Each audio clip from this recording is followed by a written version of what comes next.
Welcome to FrameOne. I'm Drysen, and today I'm hanging out with three, I'm going to go on a ledge here and say, best friends with the award-winning studio Cream in Richmond, Virginia. Amanda, Dave, Ruth, thank you guys for being here. I appreciate it. Thanks for having us. So FrameOne, kind of the goal is to talk about that emotional journey that you guys experienced, going from full-time employees to freelance to starting your studio together. I will say, Amanda, Dave, I met you guys at Camp Mograph about 2 months ago. Ruth, extra appreciation to you for being here today because we have not met. And they just said, hey, come be on a TV show today. And so just drug you along. So I come with the full package. Yeah, thank you. Thank you. We appreciate it. So let's kind of jump into early years of Cream Studio, or even beforehand. Ruth and Amanda, you guys were working together, doing broadcast graphics. Bunch of life happened. Started freelancing together. Met Dave virtually, and then kind of collaborated a couple projects. And then one day said, hey, we should all grab some Mexican food and, start a studio together. Yeah. Most people meet up and know each other before they start a studio. That's true. That is But very true. like, why? Why would you need to do that? That's pretty silly. Actually, it's probably advised that you do that. But for us, we just kind of clicked even virtually. So Ruth and I, we already had an established relationship. But Dave, we started kind of working together on a project together, and just getting on the phone, I was immediately like, I like this guy. Mm-hmm. He's really cool. Everything about him just kind of checked the boxes, and he was super talented, and he did the same thing with Ruth, working on different projects together. And it was, he's a dreamboat. What's not to like about Dave? It was wild how quickly we clicked. It was like unlike anything I think I'd ever experienced, honestly, especially professionally, you know what I mean? And the notion of starting a studio kind of came up. I think we all kind of had it in the back of our minds in some way, like, not soon, but maybe one day, that kind of thing. And but then it became soon, and it got brought up very quickly. We kind of worked on this project over the course of a summer, and it was that summer that we're like, should we just do this? Should we just...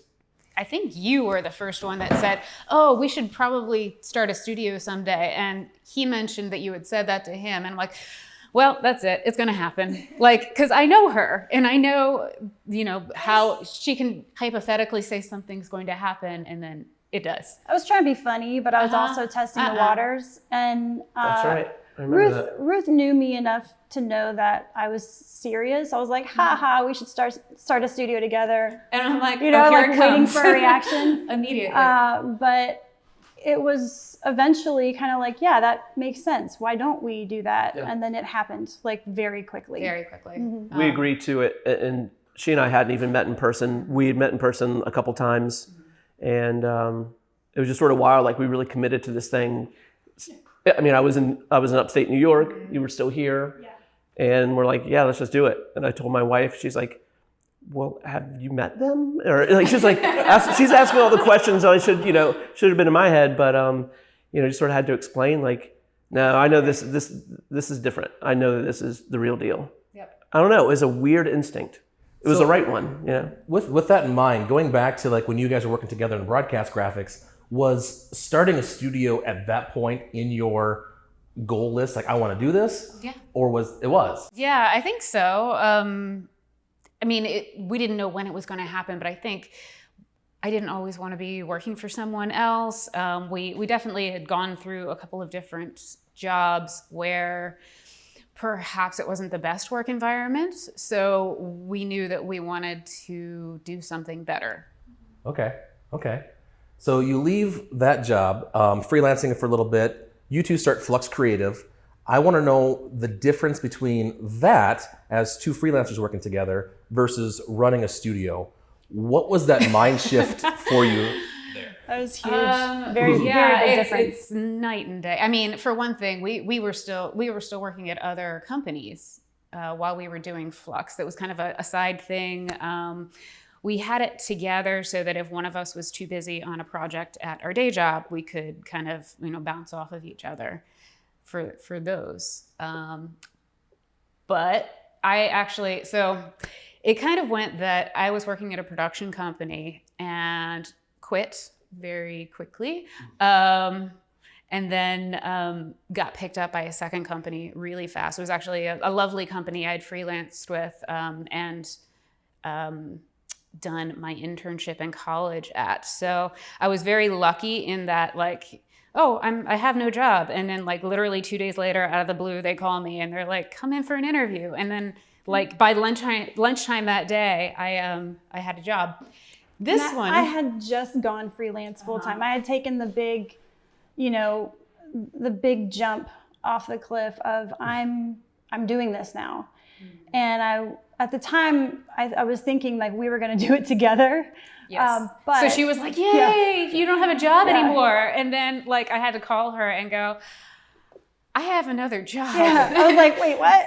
But it was fine because Flux was never meant to be anything permanent, I don't think. We used it as a tool to pull work in, while we still had full-time jobs. But when we met Dave, that all changed. It felt like, okay, this is bigger. We need something else. So the difference really is freelance to actual studio. And that has way more responsibilities. I think as a freelancer, you can kind of feel like, I know what I'm doing.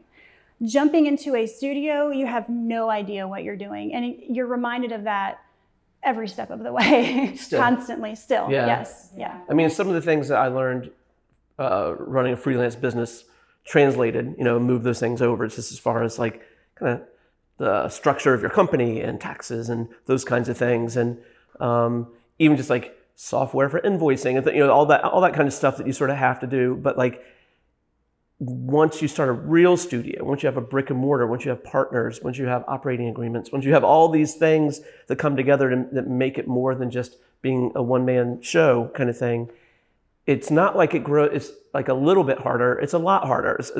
There's so many things you just don't know.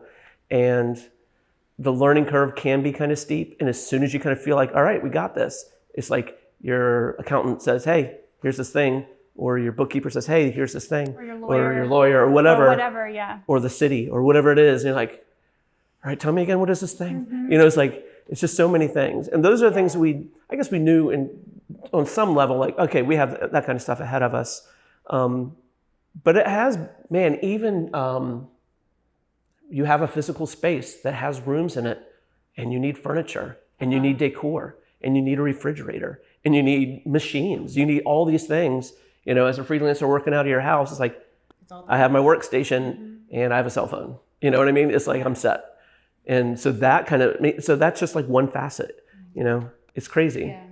It was kind of fun. I mean, it certainly is fun. Is that what you're about to say? Yeah. Yeah. I mean, just setting up the studio originally, it was really fun to get deliveries and like see our new couch together. It was weirdly like moving in a little bit. We got business married for sure. We did. That's what it is. Oh, you also quickly learn that your tastes aren't necessarily everyone else's tastes when you have to do things like that. And that certain ones of us are very particular. Yeah. Well, I would say all of us are very particular, but that's what creatives are, about creative decisions. If you don't have a creative mind, you might just be like, oh, okay, well, that's fine. That couch is a couch. But for us, we're like, no, this couch is a statement and it must reflect me, so everything. There's a lot of that, yeah. It just learning each other. Yeah. That is a big transition. There are a lot of different topics we talked about there. One thing I want to talk about a little bit is the birth of the studio. As I understand, you guys signed the lease for that space basically during lunch on your last day of your job. Oh, yeah. And like the next day, you're like building in your own desks, you putting pipe and wood together. I'm curious, did having that storefront elevate your business, bring in more clientele? Did it make a difference for you guys? I don't know that it did too much. I mean, people knew us a little bit more in Richmond, but not many of our clients were from Richmond at that point. Actually, well, yeah, I guess you're right. But I will say that we had a very convenient location for some of the agencies that were in town or are in town. And so I think that just the fact that we were a block one way or the other from some of the bigger agencies, that felt we're in the walking zone, and so that means that they'll want to come over to our place. Because for a lot of agency people, they just need a break out of their place, and so they would come over and kind of hang out and watch, the edit or whatever we're doing, get some snacks, and then take off. So I think if we were any further out, they probably wouldn't have even bothered. I do believe that. That sounds very like community building, as opposed to like we're on our own little island, our own little building, no one talk to us. So it definitely generated some curiosity, if nothing else, as far as like foot traffic of, agency people and that kind of thing. It took a while before I feel like, I don't know, we were taken like really, really seriously as a studio by the local agencies. Probably because we had freelanced with them before, so they kind of just saw us all as a group of freelancers. Right, for a and really long honestly, time. we kind of acted that way for a while. It took us a minute to make that full shift into knowing what the difference is between being three freelancers working under one roof and actually being a studio. Well, let's dive into that for a second. Typically, when you're freelance, you are hired for a very specific part of the project. You are doing the animation, you are doing the storyboards, but rarely are you doing the entire gamut of work. Was that your bread and butter? Like, was that what you guys were like when you were freelancing? And then how did that change from being a studio owner to just that precision piece to doing the entire gamut? There was an evolution, because we had to earn the trust with our existing clients that had stayed with us since being freelance alone. And so we really kind of had to have those conversations with them, hey, we're comfortable doing this and that, and what do you, come to us earlier in the project, and we can kind of help you to understand what the limitations or the possibilities are of animation. Did it take a long time for that shift to happen? Yes, I would say, for some it never happened. We We lost clients, But for others, a couple years, I would say. Yeah. So when you first started freelancing, were you working with marketing agencies, production studios? What was kind of that direct to client as freelancers? And what did that clientele shift when Cream started? I can speak for myself. I worked with a lot of production companies directly and a lot of studios when I was freelance. Sort of being their workforce. When we moved into having a studio, that dynamic doesn't work as well, because studios don't really want to work with other studios, right. At least at the time. That's kind of changing right now.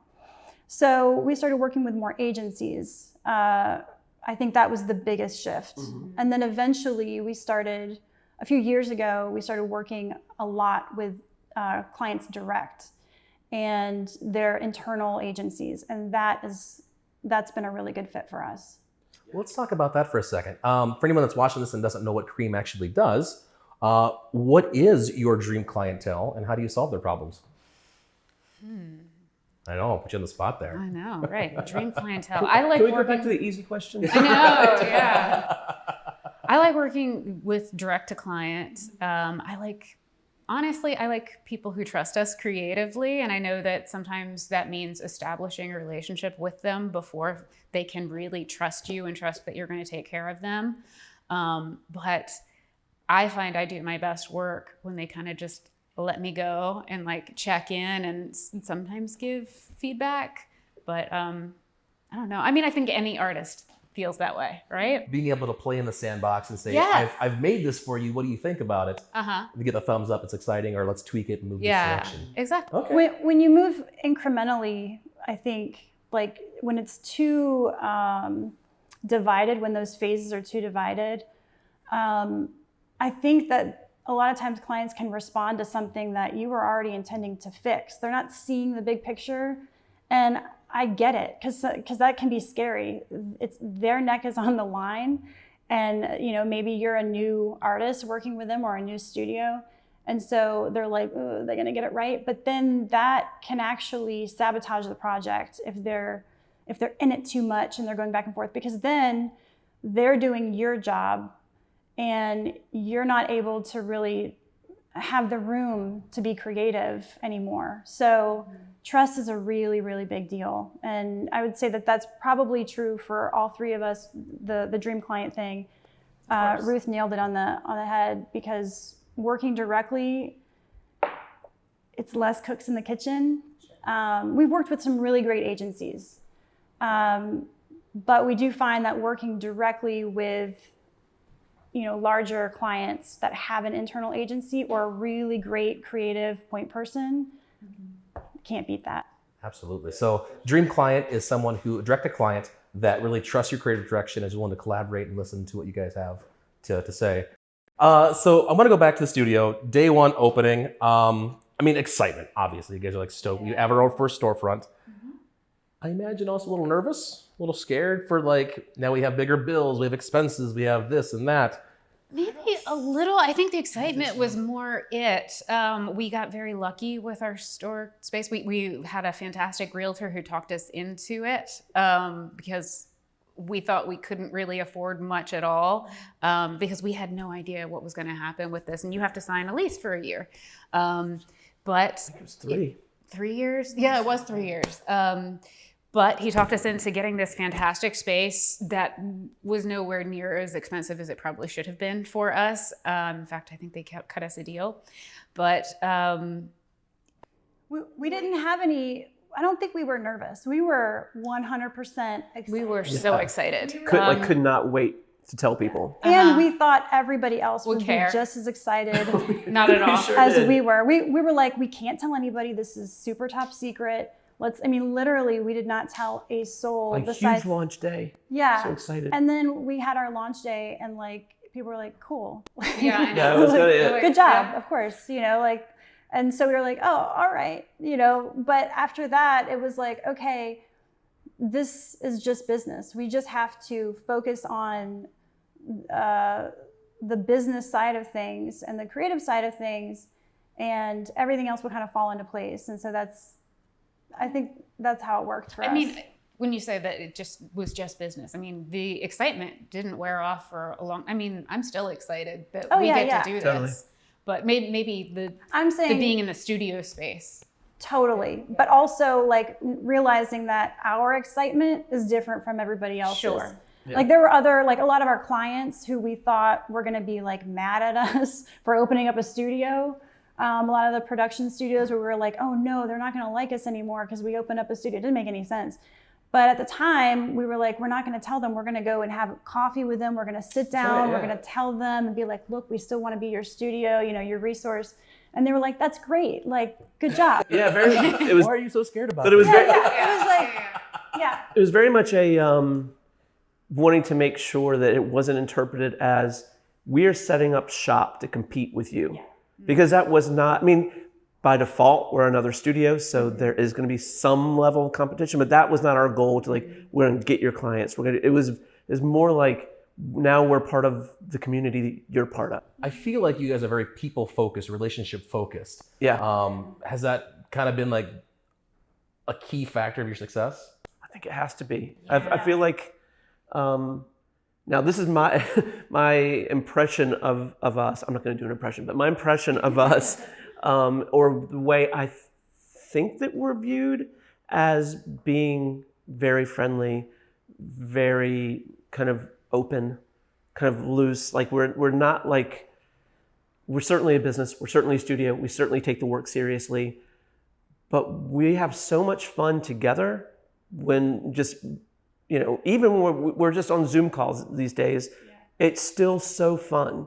We love it so much, and I feel like that translates. I hope that our clients and potential clients get a sense of oh, they're pretty fun, they're different. I like that, And it's not just the three of us on a Zoom call, just really being excited about each other. We have a team now, and we're very, very lucky to have the team that we do have, and that we can all make very inappropriate jokes together and just laugh. So I want to recap, but I want to talk about that. So far, you guys were just oozing confidence that this is going to work. You're excited about it. You're focused on building relationships and talking to people, and just naturally led to bigger, better clients, it sounds like, and just saying, hey, we can be a resource for you. So Cream opens basically Halloween 2013. 3 years later, you guys have your first hire, Joanna. What was the point where you're like, okay, yes, we need to take this plunge and be responsible for another paycheck, another salary. Like, that's scary. What constituted it for you? It was the scariest of, I mean, obviously the first hire is the hardest. Yeah. Joanna was, so she was a friend of ours, super talented executive producer at another studio, and Dave had worked with her before. Yeah. And so Known her for a long time. Where she was working was really close to where our studio was. And so we'd go have lunch and just kind of hang out. And she would tell us, like, you guys really need a producer. Yeah. We hired her because she told us to. She would hear our stories and be like, yeah, you guys need a producer. Yeah, she was just kind of like, you're functioning like freelancers. That's why people think you're freelancers. And we're like, oh yeah. And so, you know, those talks began and we were terrified. That was one of the biggest like slowdowns for us, because we're like, we can't do it. How can we do this? And then once she came aboard, it was really clear, like, she's saving us time. She's allowing us to actually have other roles in our studio, like sales or marketing or finance, you know? So we were... Hello. Hi, I'm not interrupting you, am I? It's okay. Come on in. It must be our server. Would you guys like to place any orders now, or are you still... I would love a hot toddy if I could. Oh, I are would we love doing that. booze? Are we getting boozy? I would love that, actually. What's another option? I'll do a little booze. Let me turn my mic off. This booze break brought to you by... For real, man. I'm not usually a boozy person, but if you're doing it... I'm doing it. I really want the brandy for my throat, personally. So I am all on board. So, 2016, Joanna comes on board. You guys start solidifying process a little bit more, and things just start clicking, working really well. Same year, you won an award for the Richmond Forum. Won a Cannonball, if I understand correctly. That's correct. Tell me a little bit about that, because at that point, you've been in business for 3 years. You won your first award on your first award show you tried entering. Tell me about that emotion. Yeah, and so that, you know, these categories would come and go, and like, okay, we didn't get it there, didn't get it there, didn't get it there. And as we're getting closer to the end of the show, it's starting to dawn on us, like, are we going to win Best in Show on this thing? And like, that's what happened, and we're like, what? Yeah. So what led to? Because I found some behind the scenes stuff where like it was supposed to be like really colorful at first, and you guys decided to go like a pure white theme to it. But were there different processes you put in play? Was it bringing a producer on board? Like, what was different that led to your first time entering an award show, taking Best in Show? Trust. The client's trust. Yeah. And I felt like we were doing it for us as much as we were doing it for them. Like, we just saw an opportunity, like, let's kill this damn thing. Yeah. Also, the script was really beautiful. So that, I mean, just getting a really awesome script that you can play with, it's not just, you know, something that's off the cuff. You could tell that the person who wrote it was very invested in the forum itself. Means a lot. It's a great launching pad for some beautiful visuals. So talk to me about how the process for that worked, from receiving the script to that final render. What did you guys go through to create this thing? We cried a lot and Drank a lot. Well, I mean, yeah. I mean, generally we start with a visual treatment. So we go through the script and we figure out what the storyline, the visual storyline is going to be, and what we're going to show throughout. Like a ton of brainstorming on this. Yeah. Just because Like we had hours. so many concepts to represent visually that we didn't want them to be literal, you know? So we like just so much metaphor that we sort of poured over for every scene. the rip-o-matic was, I think, super helpful. That was the first time, or one of the first times we'd done a rip-o-matic where we had music, we had a voiceover. It was his scratch. That's right. And so having, like, just putting visuals, sort of abstract or compelling visuals with that, we were like, really anything could work here. Like, because it's just the tone of the script was a certain way. And by the way, I do want to point out, at that time, we were still doing everything in-house. So that was completely done in-house. Yeah. That's really cool. Mm-hmm. And Ruth led that one, and she almost died, but she's still with us. So yeah, so our old studio used to, it was an old bank. So we had an actual vault, and that's where the machine was to work on this. So I kind of lived in the vault for a couple of months. Never saw daylight. You could Just tell lock in you the in, get end. the Yeah, work done, pretty like, much. all right, you can come out when it's There done. were a couple Yeah. of times like people didn't even know I was there, and like I would hear everybody leaving at night, and then like they would turn off the lights, and I would hear them start punching in the code to like, you know, Lock put it on up. the security system, and I would have to scream, "I'm here!" Talking about the relationship you guys have, because like I said earlier, you guys are married together as business partners. What is that communication level like on projects that are going great or not so great? I mean, we all have our own projects that we lead, so we don't all have to communicate every little detail for every single project. Otherwise, we would be talking nonstop, and we already kind of do, but even more so.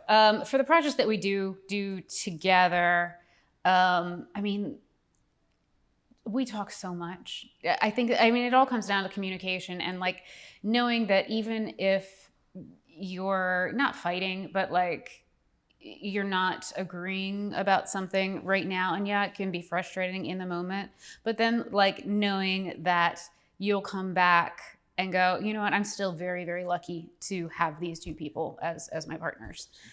And It always does circle back to that. Yeah. Kind of no matter what. yeah. Yeah.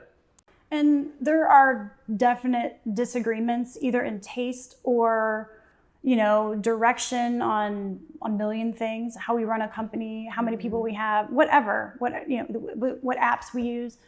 But in the end, it doesn't matter. I think that at first things would get kind of heated because first of all, we didn't know how to run a business. We were scared. We were younger and immature, and we didn't know how to solve those little quarrels. But over time, you start realizing like, this is just a little blip. This is just a little thing. We've done this before. And it takes that experience to help you realize when it's happening, you know? So one question I'm curious about, being a female-owned or partially owned studio. Majority owned. Majority owned, that's a better way to put that. Where animation marketing in general is predominantly men. So I'm curious, are there any challenges that you guys have noticed being in this world, leaders in this world, that you've had to overcome, or just things you've noticed clients treat you differently than, say, Dave? Yeah. Yes, but no. Yes, but in different ways than maybe one would assume. And we get this question a lot. And so I always caveat it with, this is only our experience. It's not to dismiss or, you know, diminish other women's experiences, but we have only experienced like women, mostly women, who prefer to work with Dave or think that we are Dave's secretaries. We got that a It's an lot exaggeration. in the beginning. It's an exaggeration. I mean, It's not that much of an exaggeration. It's also years ago.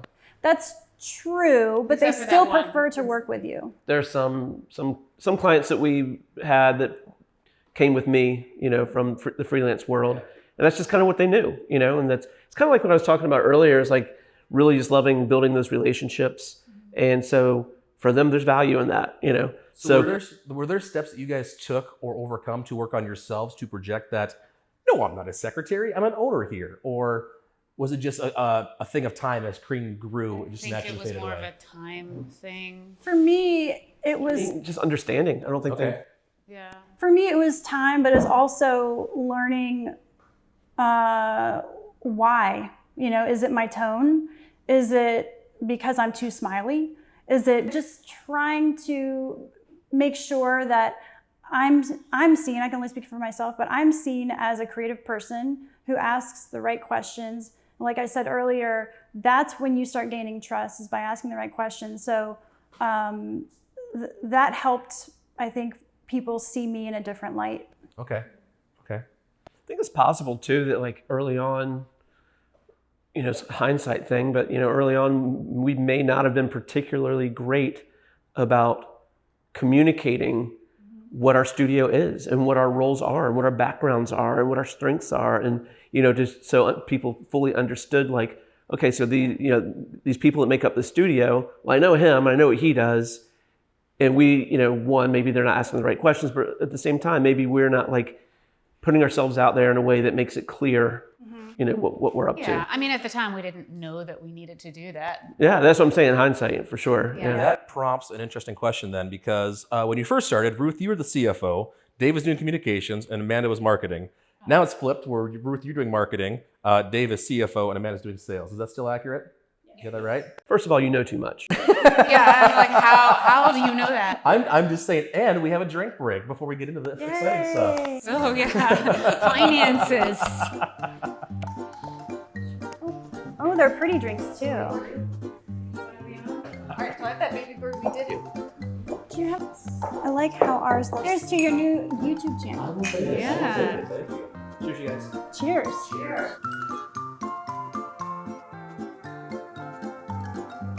She did a great job. And I would have done a terrible job 100% because it doesn't interest me. It sounds awful, and I would have It's like doing taxes. I would have every single day of your procrastinated life. a million times.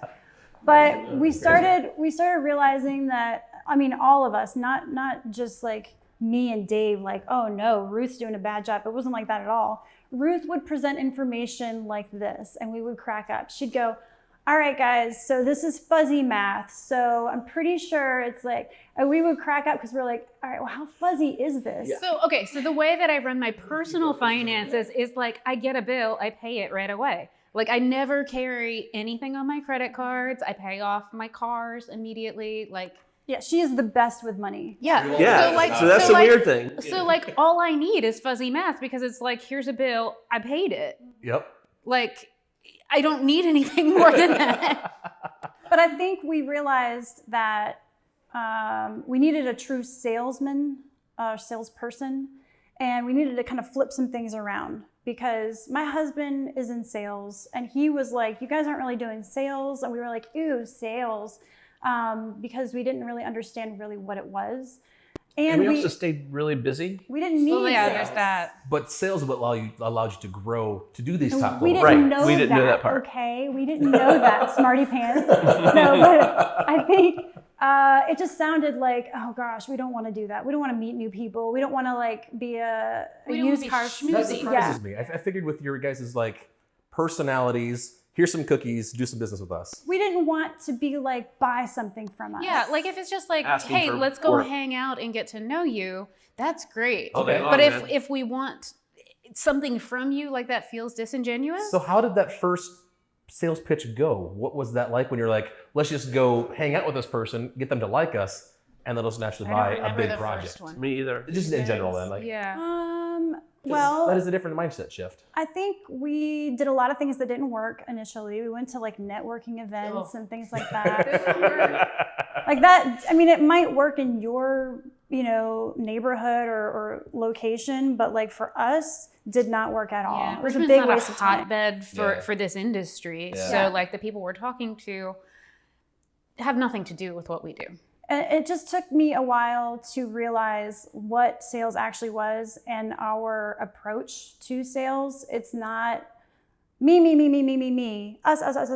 It's like, You, how can I what do help you? you need and Yeah. what do you guys do? And like, I didn't get that for a while. I started reading a lot of books. I started speaking with my husband, who's like really good at sales. And the irony is that he was like, you don't sell when you do sales. You listen, you ask questions, you talk, you communicate, you build relationships. And I'm like, but how do you get to sales? When's the selling? And he was like, you're not getting it. So I had to read some books and finally it started clicking for me. I remember our first website, that big launch day that we cared about, and We built it maybe in a weekend. two other people did. Oh yeah, it was built so fast, template thing. But I remember an old friend of mine who's a designer and kind of ran his own kind of small agency outside of Philly, just kind of more one-man band kind of thing, but had a pretty decent client base and all that. But I remember him emailing me after seeing it, and I think he probably said a couple nice things, but then he was like, you guys are just talking about yourselves the entire time on your website. You're not offering, you're not like, you don't seem solution-based. You're just saying, look at us. And I was like, you're crazy. I was like, yeah, I was like, you don't know what you're talking about, and, I'll have to go look at our site now. I think there's been some shift in that, but even if it's not there, clearly we understand the value in understanding our clients' needs. Yeah. That's what it's about. Nobody reads your website. And so it might say all the same stuff. Here's a fun question for you then. So cream, being, cream rise at the top, it's a finishing touch. You guys have had this name for a decade now. Sometimes when I personally look back on things I did 10 years ago, I'm like, ooh, I should have done so much better. So today, are you guys still in love with the studio name Cream, or you're like, oh, I wish we'd done something a little bit different? Ooh, that's a good question. I think I'm good with it. Me too. It took a while. I mean, there was some really weird feedback that we got from certain people that were like, that is too sexy. And it was just like, whoa, it was all guys, all guys and one girl who refused. She was a creative director, I think, at an agency, and she refused to say our name. She would say the studio that will remain unnamed or something like that. Yep. Wow. Like you put it in your coffee. It's, Right. You It's not a have sexual lotion. thing. I mean, what? But I think the assumption from a lot of other people who didn't have a problem with the name was always that we named ourselves that because we're creme de la creme or something, and that was definitely not it. At the time, when motion graphics was just a little baby in the world, you would get your motion graphics after you worked with a production studio, after you did this, and so You had your edit. After yeah, that. after that, yeah. So Okay. it's Like the the last sweetener. thing. So we were like, we'll just dollop, boom, and it makes everything better, And so that's the mindset behind it. But we don't care, whatever you think. If it's a sex thing, that's cool. That's fine too. As long as you remember it, Yeah. it doesn't matter. We don't Yeah. care. Yeah, exactly. The reality is that I can't remember where we were. Was it does Capitol Ale House have it where you can walk down the back and there's a courtyard out I back? don't know, I'm not from Richmond. You're not, could you Google that for me? Yes, that's the place, yeah. And so we were sitting out back there one night, cocktails and all that stuff, and we really, we had a short. We hadn't even shortlisted names at that point. We were just brainstorming, and the name Cream came up, and it did come up as kind of with a snicker, just kind of just kind of being silly and sort of being aware of the connotation and that kind of thing. But we're like, it's actually not bad. After we stopped laughing about it, we're like, it's actually not bad. All right, let's put it on the list, and that got out on the list along with 500 other By the options. time you Well, Like, that's the one. eventually, I think it came down to 4, and I don't even remember what some of them were. I do. Just, They weren't you know, good. all of them. All right, nobody cares. Yeah, I knew some of them. But it took for me very little time to kind of get past worrying what people are going to think Right. and that kind of thing. I did honestly, if I'm going to be honest, 100%. I worried about my wife going down to the bus stop with the kids and telling them about our new company and them saying, "What are they called?" That was really my main worry, and everybody got over it. So Yeah. Yeah. It worked out. It's so Yeah, weird. That's funny. I mean, there are certainly names that pop up every now and then almost where knocked we're it over. like, we should have been called that. Yeah. But usually that's a joke. But I really should start taking some of these down just in case just someday we want to do an offshoot. I do. Or I have a whole something. list. I used to be in bands and For her Really next doesn't. company. Yeah. I don't keep them. I used to be in bands and stuff, so the notion of company names, band names, all that stuff. I'm always thinking about that stuff. Yeah, Favorite band name that you've been in? Go. I know this one. It's not great, but it's Especially considering her name now. there was a I don't think is that soap out there that's called Lever 2000. Do you know that? It's Yeah. from the 80s or something like yeah. that. Their commercials had this. I don't know if the family was bathing together, but it had a lot of shots of the mom bathing, the kids, and the dad, and all that. And I'm like, what's up with this naked family?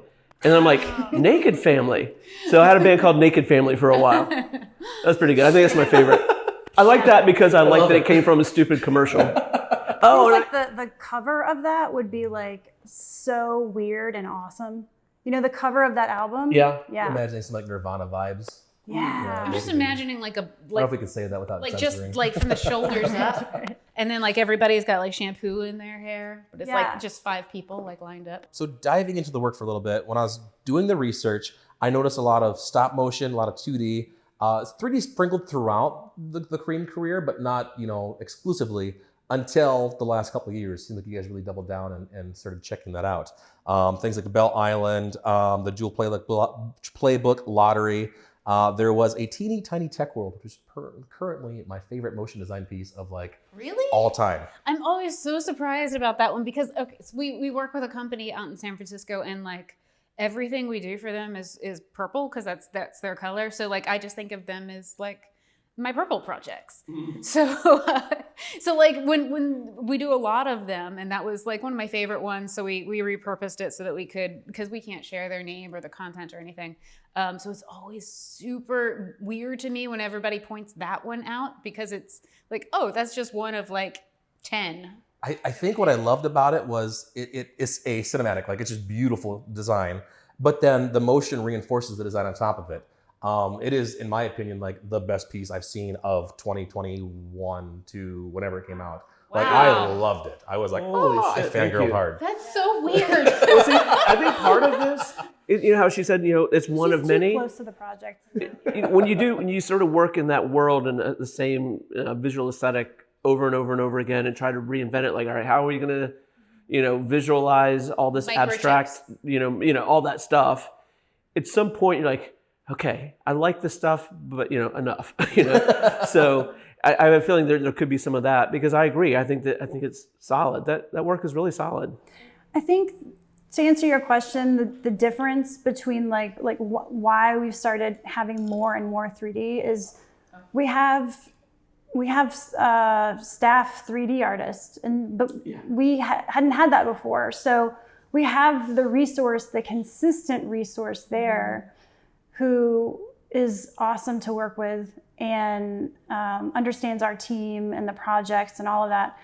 And so that is the big change, or the biggest change between why we've been able to do so much in 3D. And in 2D, we're looking for 2D artists. Gonna hit every camera. Okay, because we would like to have that opportunity in 2D as well, but we've seen enormous benefits from having someone in-house who understands us, understands our vision, and helps enrich that vision with their own creative process. Yeah. So you guys are looking for 2D artists right now. What is the process you go through to vet somebody from a personality standpoint, from a work perspective? What is it you look for? Because I'm imagining you have a pretty locked-in company culture, and you don't want to mess with that. So how do you maintain that? I was just going to throw in on the heels of what she was just saying that kind of dovetails into that, is that our staff 3D guy is fantastic. He really is fantastic, and the work he does. If that fit wasn't there, that company fit, the personality and cultural fit, it would be challenging. Yeah. You know what I mean? Because especially in the 3D world, it's it's so complex and so time consuming. And it's almost like there's so many options, to how any particular scene or design can look, and you can change them quickly, but so many decisions to make, and you just have to be. So he has all that stuff. If he didn't have you feel like one of us kind of vibe, it would be more challenging. But he's 100% one of us. Well, I think that that's kind of the standard now. 3D is a plus, yeah. But really, it's the design and the animation skills in that 2D world, in addition to who you are as a person. And that cultural fit, like you mentioned, is so important. We're very, very protective of this, and we've had amazing employees, and we've had challenges on the other side where it wasn't a good fit, and we knew right away. And and honestly, that has all been because of work ethic. But that's the piece. But even the personality fit. Sure. So I think that someone who likes to laugh, who doesn't get offended easily. I hate to say that, but we push the You gotta have a line. little bit of thick skin. I mean, we just like to run a joke into the ground until it's no longer funny. And then we try to do it again where it's funny again. Where That takes kind of time. bringing it It takes back. dedication. It ages like a fine wine. Yeah. Like that doesn't happen overnight. Yeah. So, like having someone who's like ready for that, that's what we're into. It makes work more fun, and that's what we have to do. Our That's employees a part are of our family. job. They really are. And I know that sounds like stupid corporate stuff, but it really does feel that way. We want to take care of them like they're family. We have not mentioned our current producers at all. We should do that. We should definitely do Yeah, that. they might. Producers are my favorite people in the world, so we should. And give them our recognition. producers are my favorite people in the world. They're so wonderful. And I mean, I think it's all those things. It is communication skills like you've never seen, right? Patience An enormous amount of patience. for us. The ability to, they have a weird challenge to where they have 3 bosses, and there's also our roles as their bosses, supervisors, whatever, but also there are roles as people who are doing work for them as creative directors, It's weird. because we're, our producers, they're the ones that are running the show, and so so we have to be this person that kind of answers to them, and then we have to be this person that they answer to, and it's complicated for them, I'm certain but they handle it so gracefully and perfectly. So That's awesome. and yeah, We're super lucky. we are Toast so to lucky. them. Yeah, absolutely. All of our Woo! So in 2021, it was time to say goodbye to the studio, and you went to a completely remote, at-home studio. I'm curious if that at all impacted your client list or the type of work or processes, or at that point, have you guys already more or less outgrown the studio? We never had